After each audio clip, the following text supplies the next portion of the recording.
So, coming from NPR, Meta considered buying Kalshi before developing its own prediction market app.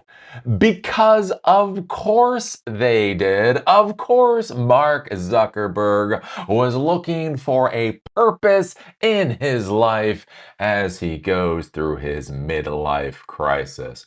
It is interesting to take a look at Meta right now and just ask the fundamental question of what kind of business does Mark Zuckerberg actually want to be in at this point in time? So they have a communications business, they have an advertising business. There's probably a couple of other types of businesses that make sense for what Meta has, right? They have Facebook, they have WhatsApp, they have Instagram and other things. But the weird part with Mark Zuckerberg is he seems to want to do everything in the world other than what his company actually does. Try to do the metaverse, that failed miserably. Trying to do artificial intelligence, that doesn't seem to be going anywhere. Humanoid robots. Because when you look at a Facebook feed, the thing that comes to mind is, hey, what about humanoid robots? He wants to do humanoid robots. They're actually putting a lot of investment into humanoid robots. Right now, I did a video talking about it previously, where they're now going to go into AI infrastructure. So not simply providing models or whatever else. But no, just like SpaceX, just like XAI is now renting out hundreds of thousands of GPUs to outside clients. That is apparently what Mark Zuckerberg wants to do. Because Mark Zuckerberg just doesn't know what he wants out of life. And by God, Meta is going to be run through the ringer while he tries to figure it out. This is one of my arguments about this whole generation of founders with supermajority voting rights, why this is an abhorrent idea. What should happen with Mark Zuckerberg right now? Mark Zuckerberg should quit Meta and go off and do something else. Don't get me wrong. I'm not saying Mark Zuckerberg should never be a CEO. I'm not saying he shouldn't go create a company to do prediction markets or humanoid robots or whatever else. But he should do it outside of Meta. He is dumping tens of billions of dollars into all of these asinine projects. And basically, because he has supermajority voting rights, nobody can argue with him. Nobody can say this is a bad investment. That's where we're at right now. So yeah, apparently Meta was looking at purchasing Kalshi because Mark Zuckerberg's going through a midlife crisis and he has a supermajority voting rights. Therefore, of course, Meta was going to be looking for to buy Kalshi. Before Meta CEO Mark Zuckerberg directed employees to build a standalone prediction market app. So that is the thing. So they are currently now creating their own prediction market app. Why? Why are they doing humanoid robots? Who the fuck knows? There's this thing called Arena. And so Facebook or Meta is going to be creating a prediction app basically based off of Kalshi or whatever else. And apparently this is also a priority. Why is this a priority? Oh, who knows? Who knows? Let's see here. Employees to build a standalone prediction market app. He proposed buying Kalshi, the leading company in the prediction market sector, according to three people with knowledge of the discussions. Zuckerberg met with Kalshi's CEO about a possible takeover last year as Kalshi's popularity surged, but the negotiations never advanced, according to one of the people. There are competing narratives about why the talks broke down, with some saying Mansour would not move forward with a sale, and others indicating Meta considered the legal and ethical questions surrounding Kalshi too messy. Well, we know that's not the truth. Oh, okay. So Kalshi walked away from the deal because we know when it comes to Meta, right? Legal and ethical considerations are right about at the bottom of their list of things that they even think about. So it's probably not that Meta walked away from it. It's probably that Kalshi basically said no. Let's see here. Whatever made the discussions fall apart, Meta still wants to tap into the prediction market craze. Zuckerberg has stood up a team that is now working to release its own prediction market app called Arena, which internal documents reviewed by NPR by the NPR show will allow people to make guesses about future events.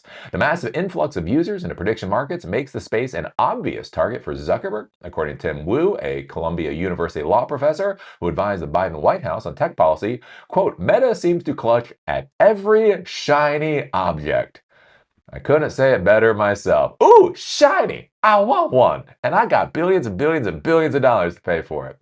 Wu said, quote, with the help of advertising cash cow, they've been able to fail again and again without consequence, he said, citing Meta's pullback from the so-called metaverse and the abandonment of its cryptocurrency project Libra.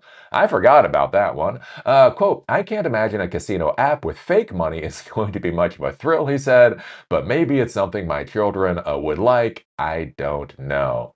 So yeah, there you go. Story of the day is Mark Zuckerberg tried to buy Kalshi.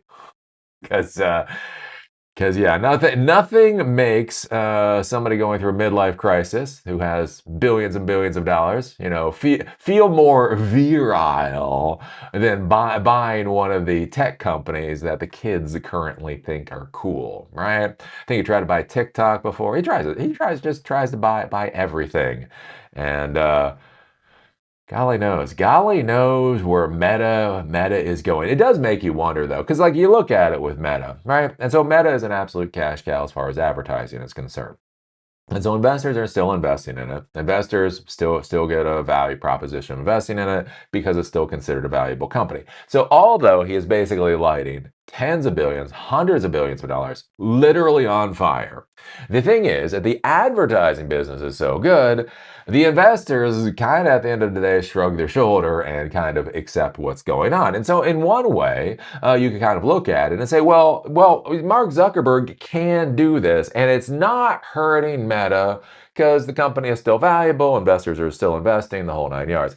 But one of the things to really think about this, though, is what if you had a CEO that was actually mentally stable? What if you had a CEO that actually wanted to run the company that they were the CEO of? I know, a shocking idea. But what if you did?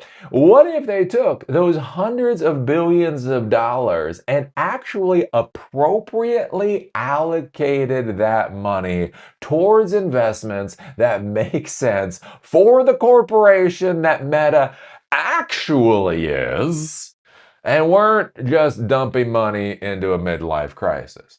It does become an interesting concept. Like when you think about Meta and you think about where the world is going, and you realize how they don't seem to be investing in new technologies that are synergistic to what they do, right? What are the new communications technologies out there that could be valuable, right? What are the social thing? Again, really diving into the question of what does social look like in 2026?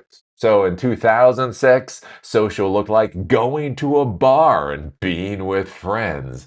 And social looked like in 2016, sitting at your computer with a beer, looking at what your friends are doing. Right? So again, like in 2026, what should socialization look like? And what are the tools that can be used to facilitate that in the modern world? And that's kind of the curious thing. Like when you look at Meta, what are they putting out that actually solves those types of problems? One of the things that I find very fascinating, right? So I use a lot of different types of technologies, and there's a lot of technology out there. There are a lot of companies out there. I don't prefer, but I use them because they actually have a good value proposition. One of the interesting things I see with Meta is I stopped using Meta products a long time ago. Got off of Facebook. Who knows? 10 years ago? Like, I got off of Facebook so long ago, I can't even tell you when I got off of Facebook. I think it was like 10 years ago. As I've talked about before, whenever Benghazi was in the feed, that was the day I had enough. Look, I got off of Facebook probably about a decade ago. I got off of Instagram long time ago, close to a decade, somewhere around there. And the interesting thing that I see is, in this business and actually using technology, is that I've never felt like I had a need to go really crawling back to Facebook or Meta. Right? The only reason I've thought about using Meta products is I'm in Asheville, North Carolina, and for some reason in Asheville, North Carolina, everybody here decided to build their quote unquote web pages as Facebook pages.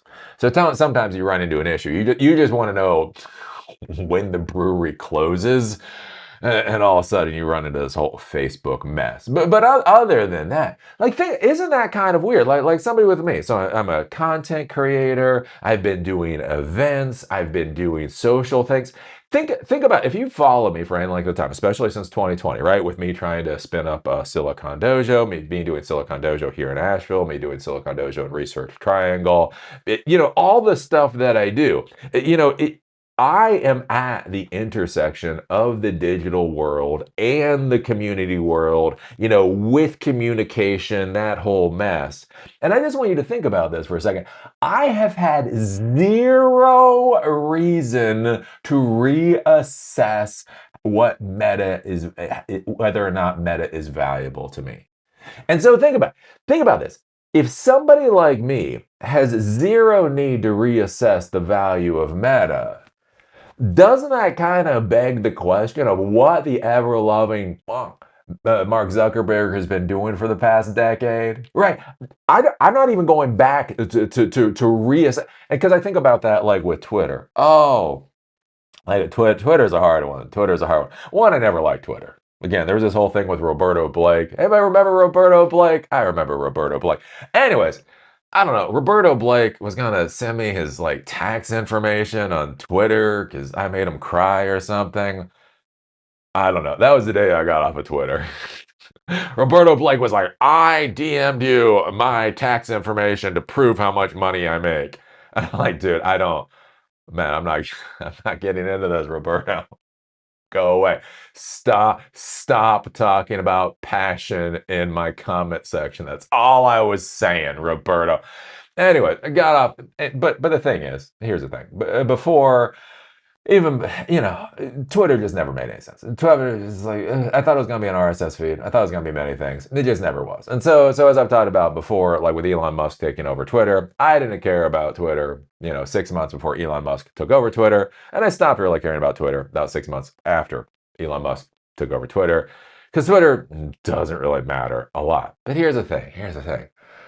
A lot of people actually do use it as the RSS feed. But like the RSS feed that I thought it was going to be for like Ars Technica and Engadget and I don't know, Intel, that didn't really work out. But you have mass transit organizations that use Twitter as their communication feed. You have government organizations that use Twitter as their communication feed. You have the entire Trump administration. When they're not on Truth Social, they're on Twitter. So if you want to know what the hell's going on with the federal government, you go to Twitter. And so that's it. Like I have this snark.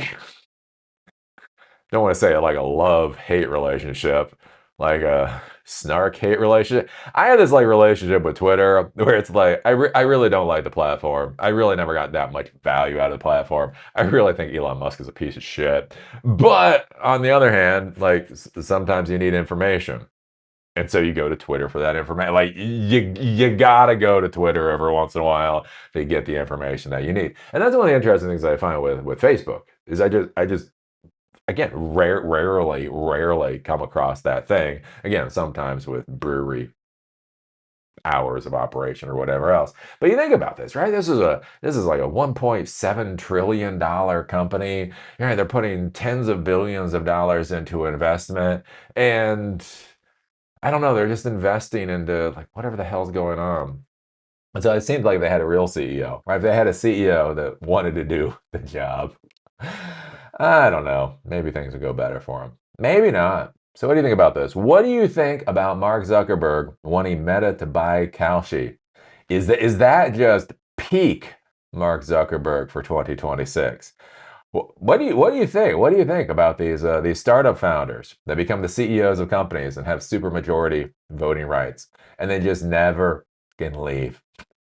Right? Instead of handing the reins off to the next generation, they just stay around forever. See, I think this is the thing. Like people don't want to talk about this with the boomers and the millennials. You know why everybody's always talking about the boomers and millennials? Because they're so alike. They are so fucking similar, and I think that's what pisses the two sides off. And what you'll notice about the boomer, right? The boomers in the 1970s. If you're too young, you don't remember this. Like that's what I was taught when I was in school, right? Your parents' generation came in and kicked out the old people so that there would be fresh blood in the federal government. And it was like, yes, the boomers kicked out the old people, and then they never left and absolutely refused to leave. And I feel like that's what we're dealing with the millennials right now. Like they get into positions and they're just never going to go on to the next thing. They're just right. Mark Zuckerberg is like, no, I am the CEO of Meta. I don't care if I have to burn every dollar bill that Meta has. I'm going to keep being CEO. I don't know. What do you think about this? What do you think about Mark Zuckerberg trying to buy Kalshi for Meta?